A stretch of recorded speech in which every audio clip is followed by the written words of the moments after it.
Dear students, today we are going to study about another important science topic from grade 8th, materials, metal and non-metal. In this chapter, you are going to study about occurrence of metals and non-metals, properties of metals and non-metals, uses of common metals and non-metals, corrosion of metal and alloy. So let's get started. In your previous class, you have read about elements. So, elements are those substances which cannot be broken down into two or more simpler substances by chemical reaction. For example, iron, hydrogen, helium, oxygen, phosphorus, sulfur are some example of elements. Students, there are 118 elements known and they are arranged in a table called periodic table in order of increasing atomic number. So this is a chart of a periodic table.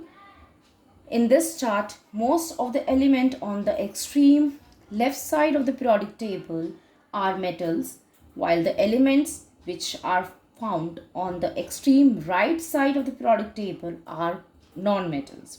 The elements which are present in the middle of the periodic table are called as metalloids. So this is just an introduction of the periodic table. In higher classes, we'll study about the periodic table in detail.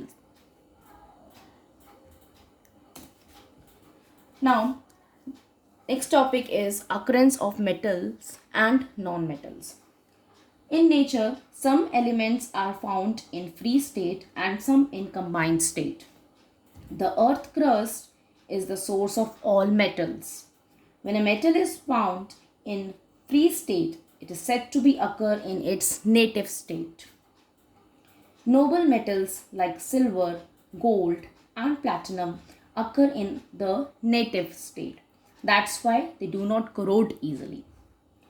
The naturally occurring compounds of metals in the earth crust are called minerals.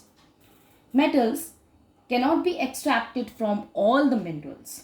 The minerals from which the metal can be extracted economically and conveniently are known as ores. So we can say that all the ores are minerals, but all the minerals are not ores. The reactive metal like sodium, magnesium, iron, aluminium, zinc and calcium occur in combined state. So they can corrode easily. Now, oxygen and silicon are the main element present in the earth crust. Aluminium is the most abundant metal in the earth crust. Hydrogen is the most abundant non-metal. Nitrogen occur in free state. Carbon occur in free state in form of graphite, diamond and coal.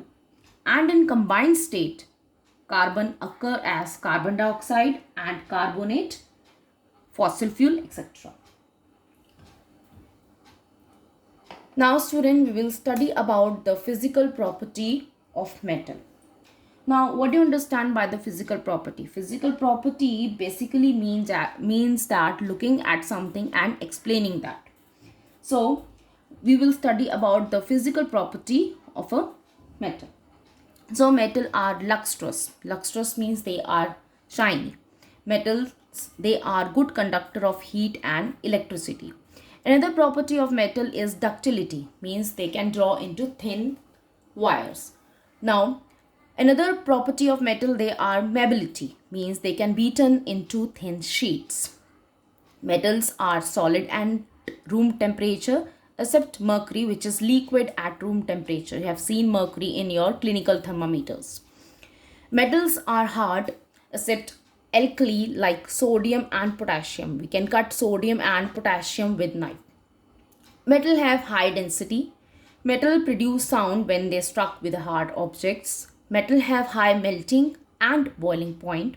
Metal have tendency to lose one or more electron and form electropositive ion. Now, when metal form an electropositive ion, how metal form an electropositive ion? We will take an example and explain.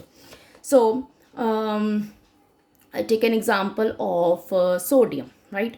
So, Na. Na is a symbol of sodium. Now, atomic number of sodium is 11. You have studied in your previous classes that if you want to arrange this atomic number into an electronic configuration, so how we'll write? We will write K shell, L shell and M shell.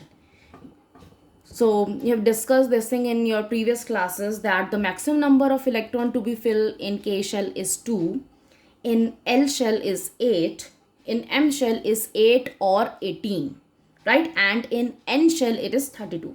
So we have to arrange this 11. So how will arrange? 2, 8 and 1. This is how we will write the electronic configuration of sodium. Now, we are saying that metal have a tendency to lose one or more electron to form electropositive ion. Now here, this sodium is unstable. Why it is unstable? Because the maximum number of electrons to be filled in M shell is 8 or 18. Now what sodium can do? Sodium can gain 7 electron to complete this shell, or sodium can lose 1 electron to complete this shell. So the best option by which sodium can save its energy is to lose the electron. So what sodium will do? Sodium will lose 1 electron to gain the stability. So sodium minus 1 electron, and by losing 1 electron it will become electropositive ion, and the configuration of this electropositive ion will be 2 and 8. Right? We will take one more example. Calcium. Symbol of calcium is Ca. Now, atomic number of calcium is 20. Right? Now, how will we arrange or write down the electronic configuration? That is 2, 8, 8. We cannot write 9 here. We can write 8 or directly 18 and 2. Now, the maximum number of electrons to be filled in N shell is 32. Now here 2 is a lot of spaces there. So what calcium can do? Calcium can lose 2 electrons to attain the stability, or calcium can gain 32 electrons to attain the stability.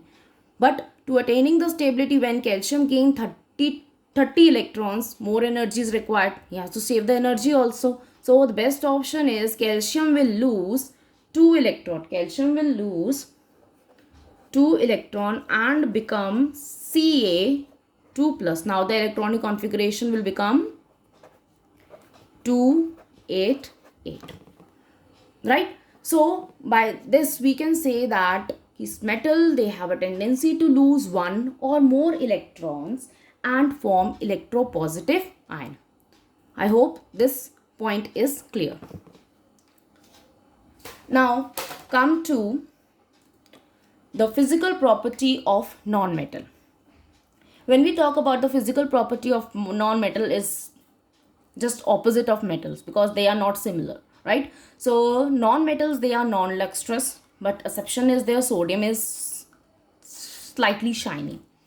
Non-metals, they are bad conductor of heat and electricity, but graphite is a good conductor of heat and electricity. Then non-metals, they are non-ductile, and non-metals, they are not malleable. Means we cannot draw into thin sheets, we cannot draw into thin wires. Then non-metals, they are soft, but exception is there. Diamond is hard. Non-metal, they cannot produce any kind of sound. So non-metal exists in all the 3 states of metal. Like we can find non-metal in liquid state, solid state and gaseous state also. Non-metals have low density. Non-metals have low melting and boiling point. Now the next point is that non-metals have a tendency to gain one or more electron and form electronegative ion. Now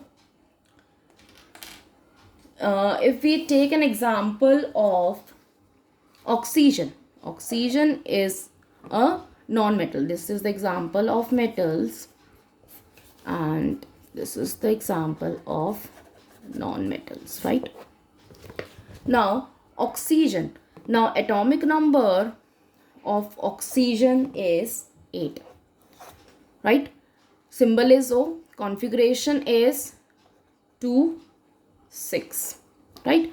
Now in L shell, maximum number of electron to be filled is 8. So what oxygen can do? Oxygen can gain 2 electron to fill this orbit, or it can lose 6 electron to show the stability. So the best option for oxygen is that oxygen will gain 2 electrons, right? Oxygen will gain 2 electron and form electronegative ion. Now the configuration will become 2 and 8. Clear? Now the another example is fluorine. Atomic number of fluorine is 9. Right? Now the configuration is 2, 7. Now what fluorine can do? Fluorine can gain 1 electron to attain the stability to make this L8, or it can lose 7 electrons, right? So the best option to save the energy is fluorine will gain 1 electron. Fluorine will gain 1 electron. While gaining, we have to write +1, and it will become an electronegative ion. Now the configuration will become 2 and 8. So by these two and with many more examples, we can explain that non-metals, they have a tendency to gain one or more electrons and form electronegative ions. Hope this point of non-metals, this is clear to you. Now the next is your chemical properties. We have discussed the physical property, that by seeing how we can differentiate between metal and non-metal. Now come to the chemical properties.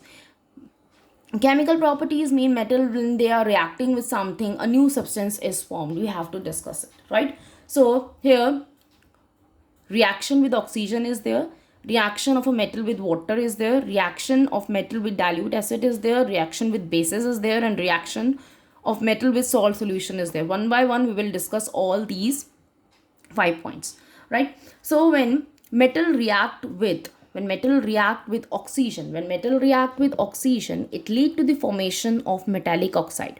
Now metallic oxide is basic in nature. Now how will you test that the substance is basic in nature? It's by simple use of a litmus paper, that when a red color litmus paper turn blue in color, so the substance is basic, right? Now one example is there, when sodium react with oxygen, it lead to the formation of sodium oxide. Now if you're saying that y4 is written in front of sodium and y2 is written, just to balance the equation we have written these numbers, right? And balancing I will show you in my next link. How to balance the equation, I will send you another link, right? So when metal react with oxygen, it lead to the formation of metallic oxide, and the nature of that metallic oxide is basic, right? Now the second reaction is that the reaction with water. So what happen when metal react with water? When metal react with water, it lead to the formation of metallic oxide or hydroxide, and hydrogen gas is released. Now we'll take an example. Aluminium, symbol of aluminium is Al. When aluminium react with water, it lead to the formation of aluminium oxide, Al2O3, and hydrogen gas is released. Now the third equation is the reaction of metal with dilute acids. Now when metal react with dilute acid, it lead to the formation of salt, and hydrogen gas is evolved. Now see one equation. Magnesium symbol is Mg. When magnesium react with hydrochloric acid, the formula of hydrochloric acid is HCl. It lead to the formation of magnesium chloride. Symbol is MgCl2 plus hydrogen gas evolved. H2 is evolved. Now reaction with bases. What happen when metal react with a base? So base, you can take sodium hydroxide is a base, or you can take potassium hydroxide as a base. These are the common bases. So here's the reaction when zinc is a metal. Zinc when react with sodium hydroxide, the formula is NaOH. It lead to the formation of sodium zincate. Now this is a salt. Formula is Na2ZnO2 plus hydrogen gas is evolved. Students, now in a book, so many examples are there when metal react with oxygen, when metal react with water, when metal react with dilute acid. So you have to practice, write and practice the chemical equation. Now, see, the last reaction is the reaction of a metal with a salt solution. Now basically this reaction is known as displacement reaction. What do you understand by displacement reaction? Means the more reactive element will displace the least reactive element and take its place. This is the meaning of a displacement reaction. Right, now here zinc when made to react with copper sulfate. Now zinc is much more reactive. So what zinc will do? Zinc will displace copper from its copper sulfate solution and form zinc sulfate and copper. Right, so hope all the reactions are explained very well. So you have to practice, on pen and paper. Means you have to write at least two times all the equations. Now this is a reactivity series, right? Now potassium is more reactive and it is a decreasing order of reactivity series. Now gold, AU is a symbol of gold, which is least reactive. So more reactive will displace the least reactive and take its position. We have done this experiment in your physical and chemical change chapter in your previous class. Right, now what is happening in this test tube? We have taken a copper sulfate solution which is blue in color.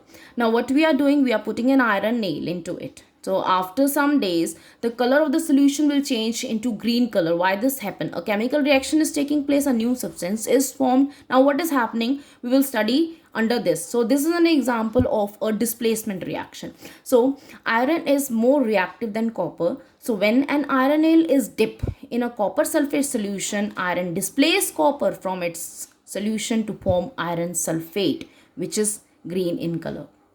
Hence the blue color of the copper sulfate solution changes into green color because of this displacement reaction. And this is how we will write the displacement reaction. Means we have taken an iron layer, so we have to write Fe. We have taken your copper sulfate solution, which is also called as blue vitriol because it is blue in color. Now when the reaction will take place, iron is much more reactive. You see the reactivity series. Iron is here and copper is here. So means iron is much more reactive. So iron will displace copper from its solution. So it will take its plate and form iron sulfate, right, and copper. Clear? I hope this displacement reaction is understood.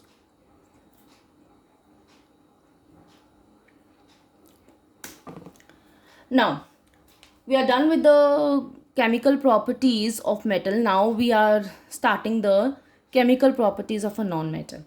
So in chemical properties of a non-metal, first the reaction of a non-metal with oxygen or air.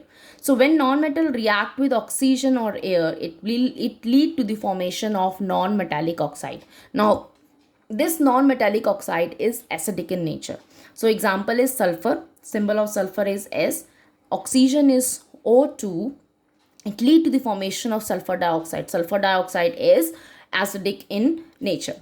Right, and how you will test? By using litmus paper. Again the blue color litmus paper changes into red, then it indicate that the substance is acidic in nature. Right, now the reaction with water. Now what happen when non-metal react with water? So when non-metal react with water, metal plus water, no reaction will take place. No reaction will take place. So silicon when react, silicon is a non-metal, when react with water, no reaction will take place. Now the third is reaction with dilute acid. So when non-metal react with acid, like we have taken example of phosphorus when react with hydrochloric acid. The formula of hydrochloric acid is HCl. Again, no reaction will take place. In your books, so many examples are there. So you have to practice and write each and every equation, right?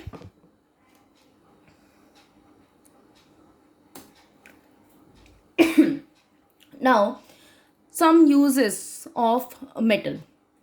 Now iron is used to make pipes, automobiles, machinery, bolt chains, etc. Copper is used for making an electric wire, cables, car radiators, etc. Aluminium is used for making electric cables, cooking vessels, packaging. For packaging also we are using aluminium. Zinc is mainly used as a protective coat for iron to prevent rusting. We have all done this galvanization, right? And in making of electrodes in dry cell. Gold and silver, they are used for making coins and jewelries. Lead is used for making water pipes and electrode in automobile batteries. Clear? So here are some uses of non-metals. Hydrogen, which is a non-metal, is used in the synthesis of ammonia gas, welding torch, extraction of metals. Sulfur is used in the manufacturing of sulfuric acid. Sulfur is also used in making skin ointments, insecticides, pesticides, gunpowder. Silicon is used in electronic and computer industries for making waterproof clothes, greasing, and for polishing also. Graphite is used as lead in pencil, electrode in dry cell lubricant. Phosphorus is used in making matchboxes, fireworks, and phosphate fertilizer. Oxygen, as we all know, that it is used for respiration and combustion. Now, the next topic is corrosion of metal.